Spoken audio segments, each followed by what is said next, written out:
obtuse angles. We're going over obtuse angles. What we're going to first is I'm going to talk about looking at a graph and the different quadrants in a graph. Okay? So, the quadrant we're used to working in, where everything is positive, our x values and our y values are both positive when we're in this range here. Okay? When we're in this range here, both x and y are positive, and that's known as the first quadrant. Okay, so that's quadrant 1. The next quadrant over, where x is negative and y is positive, that's known as the second quadrant.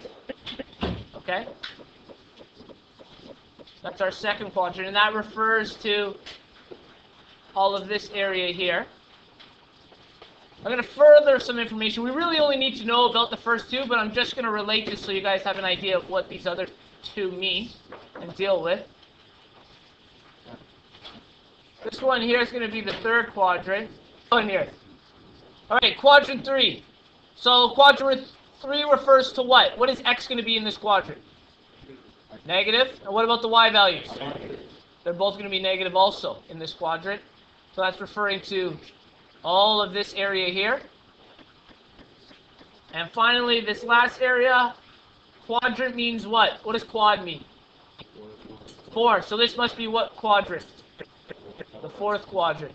Okay, so this is our fourth quadrant, and this is when x is positive, but y is negative. Okay, this is very important. So you guys know now all of the quadrants. We have 1, 2, 3, and 4. We're going to specifically focus on the first two quadrants. Okay, and the reason being we're talking about obtuse angles. Now everything we've done up to this point have really been acute angles in trigonometry.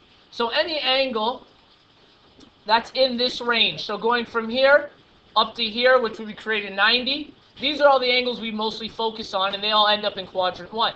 If we're making triangles, all of our triangles have roughly made this shape. Right? We have all our triangles like this. We focus mostly with 90-degree triangles, and everything in a 90-degree triangle has been acute. There's no way you could have an obtuse angle in that.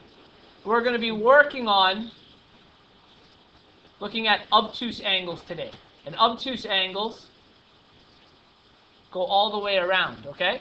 And what we're going to find from these obtuse angles, and I'm going to show you how this could create a triangle again, is that when we use those primary trig ratios, so sine, cosine, tangent, they're going to change from negative to positive. So in quadrant 1, all of our ratios are positive. So that means our sine ratio is positive in this quadrant. Our cosine ratio is positive in this quadrant. And tangent is also positive. Right? Every time we've plugged a number into our calculators, we're always getting positive answers. Again, that's because we've only really worked with acute triangles. In this quadrant here, oh, very good. That's right, sine. Sine will be the only one that's going to give you a positive answer. Okay? The other two will both give you negative answers when you punch them in. So your cosine, will be negative. And when you punch in a tangent of a number in this ratio, you're going to be negative also. Okay? So I'm going to give you guys some examples of this idea here. We're going to jump to another page. Okay? We're just going to focus on the first two quadrants. So we're going to talk about some angles that look like this. So for instance, let's say I've created a triangle. I've made our 90 degree. Really when we're talking about our angles, we're focused on this angle here. So going from the x-axis to wherever this arm is going to go. This arm pretty much makes a circle as I go around. It makes a semicircle in the first two. Okay? So we're going to be talking about it and what angles it specifically makes. So, for instance, if we were to do, say this angle was 60 degrees, okay? We can actually get values for that. If I were to put sine 60 into my calculator, cosine 60, So cos 60 and tangent 60. We're going to find out what ratios they would give us. Now they're going to give us decimals, okay? Oh, wrong one. So take your calculator out and try to follow along here. We have 60 sine 0.866. 0.866. What's very important is what type of answer did we get? It was a positive answer, right? Some kind of. If we do cos 0.05, what type of answer do we get? Positive 0.05. And finally, tangent. Where is it? 60 tangent. 1.73. 1.73. Again, very important that it is positive. So, we just chose a random number here, 60. I just chose an angle for us so we could test this out. And if you guys notice, all of our ratios came back as positive. Everything was positive when we were in this first quadrant here. Okay? In quadrant 2, let's think of an angle. What types of angles would be in quadrant 2? What do they have to be larger than? 90. They have to be larger than 90, right? Because this is where the two quadrants meet. So this would be considered a 90-degree angle. Anything larger than 90 degrees would put us in the second quadrant. But they also have to be less than what? Anyone know?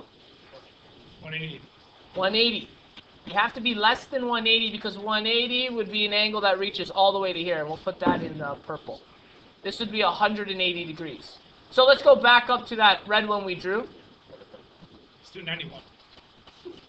91? Let's take one in the middle here for now. Actually, let's see if we did, this could be 150. Let's say this is 150 degrees. So we're going to do sine 150,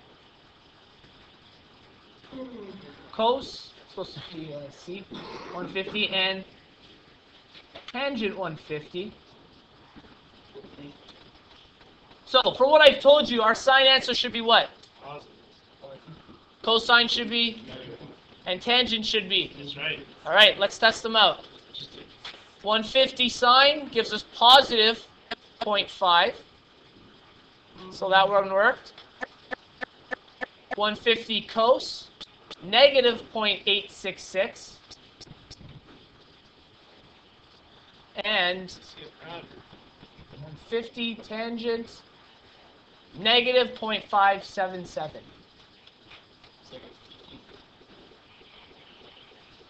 Now, if I had made a triangle here, which we're going to do in the next two chapters, okay? If I turn this into a triangle, what would this interior, and when I say interior, that means the angle inside, what would this interior angle be if all of this out here is 150? 30. That's right, this would be 30 degrees, this angle in here, okay? So, that's just a side note. The reason we figured that out is because we know a movement to here is 90 degrees, and a movement all the way down to here would be 180 degrees. So we're going to be focusing on angles that are between 180 and essentially no angle at all, which is 0. Okay? So we know that when we plug in these ratios, if we're in quadrant 1, everything, and that's why we say all, will be positive here. And in quadrant 2, the only one that will give us positive ratios is going to be sine. Nope, it doesn't mean it wouldn't be wrong to use other ones, okay? And what we're going to work on today is just punching in ratios and looking at values and figuring out, would that be a tangent? Would that be sine? We have to know if it's positive or negative.